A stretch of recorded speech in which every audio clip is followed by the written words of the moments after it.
नमस्कार दोस्तों, हरे कृष्णा, राधे राधे। राधाष्टमी की बहुत बहुत शुभकामनाएं। आशा करती हूँ मेरे सारे फ्रेंड्स बहुत अच्छे हैं। राधाष्टमी के बारे में पूरे डिटेल्स में बताऊंगी, तो पूरे वीडियो को देख लीजिएगा, आपके लिए बहुत ही हेल्पफुल रहेगा।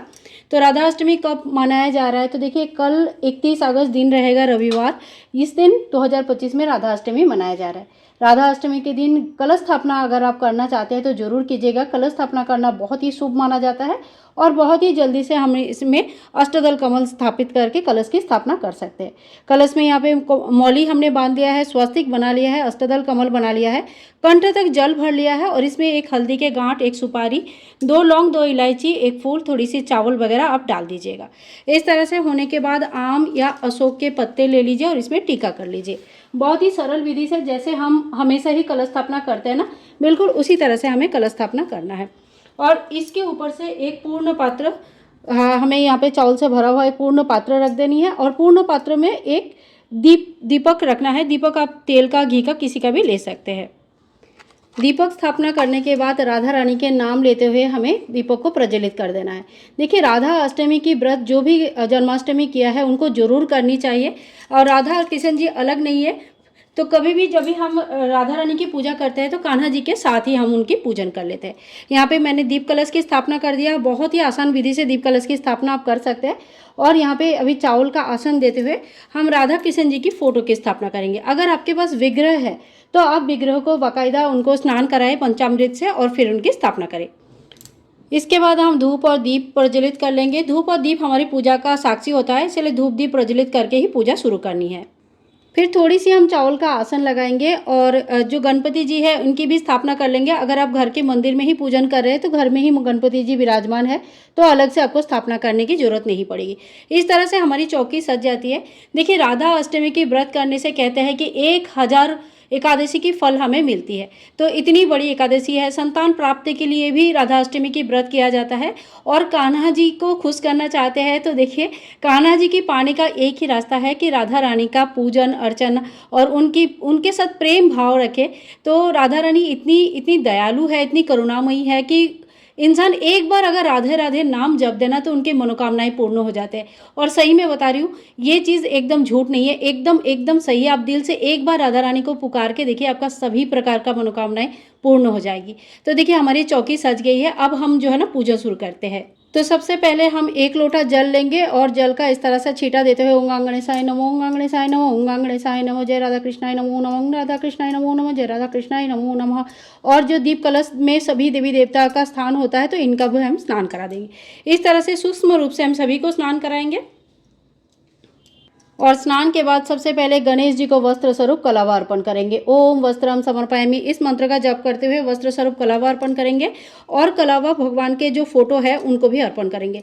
तो देखिए, आज अगर आपके पास राधा रानी की बाल स्वरूप की विग्रह है या किसी भी स्वरूप किशोरी रूप की भी विग्रह है तो आप उनके लिए नया वस्त्र लेके आ सकते हैं, नया वस्त्र पहना सकते हैं। बहुत ही अच्छा लगता है राधा अष्टमी की व्रत पालन करना।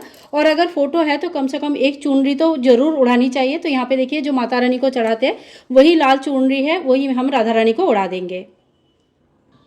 वस्त्र समर्पित होने के बाद सबसे पहले हम गणपति जी को टीका करेंगे। इस तरह से गणेश जी को टीका करेंगे, कान्हा जी को हम टीका करेंगे। कान्हा चंदन का टीका हमें करनी है। कलश में हम टीका कर लेंगे, 5 टीका हम कलश में लगाएंगे क्योंकि कलश में सभी देवी देवता का वास है। और साथ ही में हम दीपक का भी पूजन कर लेंगे।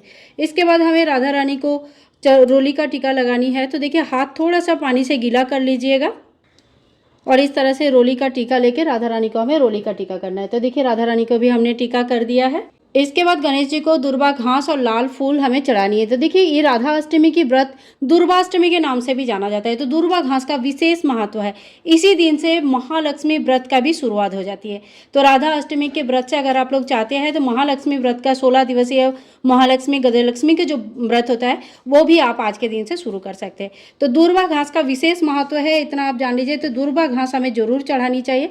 इसके अलावा आपके पास जो भी फूल है वो फूल आप चढ़ा सकते हैं। कान्हा जी को पीला फूल बहुत पसंद है। आज के दिन अगर नीला फूल आपको मिल जाता है, अपराजिता वगैरह, वो भी आप राधा रानी को चढ़ा सकते हैं, क्योंकि राधा रानी का जो प्रिय कलर है वो नीला कलर है। तो नीला कलर का अगर आप चाहे तो उनको वस्त्र पहना सकते हैं, उनको फूल चढ़ा सकते हैं, इस तरह से भगवान का श्रृंगार कर सकते हैं। आप चाहे तो इस तरह से नीला कलर से सुंदर से चौकी को भी सजा सकते हैं। तो यहाँ पे मेरे पास नीला कलर का फूल तो है नहीं, तो मेरे पास जो फूल है मैंने उसी से चौकी को सजा दिया है।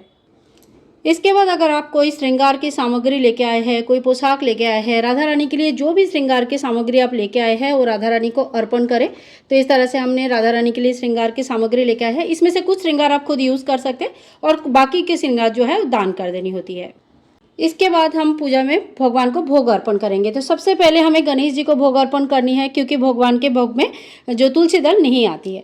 तो इसके बाद जैसे जन्माष्टमी की भोग स्पेशल होता है, वैसे राधा अष्टमी के भी ना भोग स्पेशल होता है। इसमें दही अरबी या अरबी का कोई भी आइटम जरूर बनाया जाता है। दही अरबी जब मथुरा में भोग लगाता है तो दही अरबी अलग अलग तरीके से बनाया जाता है, माता रानी को भोग लगाया जाता है। तो आज के दिन आप अरबी कोशिश कीजिए जरूर बनाना। अगर आपके यहाँ अष्टमी के दिन खीर बनता है तो आप बना सकते हैं। बहुत जगह पे अष्टमी के दिन चावल नहीं बनाया जाता है, तो अगर नहीं बनाया जाता तो आप मखाने का खीर बना सकते हैं या दूसरी जवे का खीर बना सकते हैं। हमारे यहाँ पे ऐसा नहीं है, हम लोग बनाते हैं। और यहाँ पे रोटी, पराठा, पूरी, कचौड़ी, जो भी आपको अच्छा लगे, जो भी आपको लगता है कि राधा रानी को बना के आपको खिलाना है, वो चीज़ बनाकर खिला सकते हैं। चाहे तो आप 56 भोग भी बना सकते हैं।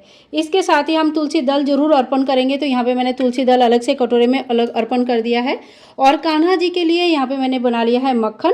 तो कान्हा जी को मक्खन का भोग अर्पण करेंगे। और साथ ही में देखिए, जन्मदिन होता है, बर्थडे होता है, तो मुँह मीठा करना जरूरी होती है।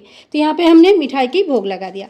इसके बाद हमें दक्षिणा चढ़ाना है। दक्षिणा माता रानी को जो चढ़ाएंगे, ये दक्षिणा मीन्स ये दान नहीं करना है। इससे आप कुछ भी सामान खरीद के चाहे तो राधा कृष्ण जी की पोशाक ले सकते हैं, कोई भी श्रृंगार ले सकते हैं, या उनके लिए सिंहासन ले सकते हैं। जो भी आपको लेना है उस तरह का, जो भी आपको उनको गिफ्ट करना है, वो चीज़ लेके आपको बाद में उनको गिफ्ट कर देनी है। यानी कि ये जो दक्षिणा होता है ये राधा रानी की गिफ्ट होता है, इनको हमें दान अलग से नहीं करने की ज़रूरत है। इसके बाद देखिए, हाथ में थोड़ी सी फूल लेंगे और राधा अष्टमी की व्रत कथा हम जरूर सुन लेंगे। राधा अष्टमी की व्रत कथा अगर आपको बुक में मिल जाता है तो पढ़ लीजिए, सबसे अच्छा पढ़ना होता है। नहीं मिलता है तो आप सुन लीजिएगा कहीं से। व्रत कथा होने के बाद हम फूल को यहीं पे भगवान के चरणों में ही रख देंगे और इस तरह से हमारा पूजा संपूर्ण हो जाता है। पूजा के बाद हाथ में थोड़ी सी जल ले लेंगे और पूरे चौकी के ऊपर से जल को इस तरह से वार देंगे, ताकि हमारा जो भी दान सामग्री है, जो भी सामान है, वो चीज़ें हम दान कर पाए बाद में। आखिर में जब पूजा कंप्लीट हो जाता है तब हम आरती करते हैं। तो आरती देखिए, आप चाहे तो जो दीपक जलाया है उससे भी कर सकते हैं, और आप चाहे तो अलग से कपूर जलाकर भी आरती कर सकते हैं। आप चाहे तो आज के दिन हवन भी कर सकते हैं। देखिए, कोई भी पूजा में ना आप लोग हवन कर सकते हैं। अगर मैं बताऊँ नहीं बताऊँ, उससे आपको अगर मन है तो आप हर पूजा में हवन कर सकते हैं। हवन करना बहुत ही मतलब अच्छा होता है। तो इस तरह से सबसे पहले हम गणेश जी की आरती करेंगे। गणेश जी की आरती अगर नहीं आता है तो आप मोबाइल में चलाकर सुन सकते हैं। इसके बाद हम कान्हा जी की, राधा रानी की आरती कर लेंगे इस तरह से। और देखो, कान्हा जी को खुश करना है, कान्हा जी को पाना है, कान्हा जी के आशीर्वाद की प्राप्ति करनी है, तो हमें राधा रानी की चरण स्पर्श करना ही है। राधा रानी के बिना कान्हा जी तक पहुँचने का कोई रास्ता नहीं है।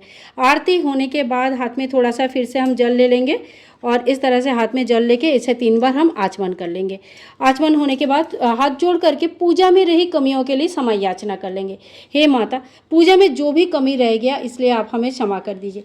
राधा रानी की व्रत बहुत तीनों तरह का किया जाता है। देखो, बहुत लोग ना सप्तमी के दिन से ही व्रत रख लेते हैं और अष्टमी के दिन सुबह 4 बजे राधा रानी की पूजन करते हैं और फिर उसके बाद व्रत खोल लेते हैं। बहुत लोग अष्टमी के दिन सुबह से व्रत रखते हैं और 12 बजे तक व्रत रखते हैं। 12 बजे राधा रानी की प्राकट्य दिवस का जो समय है वो 12 बजे का है।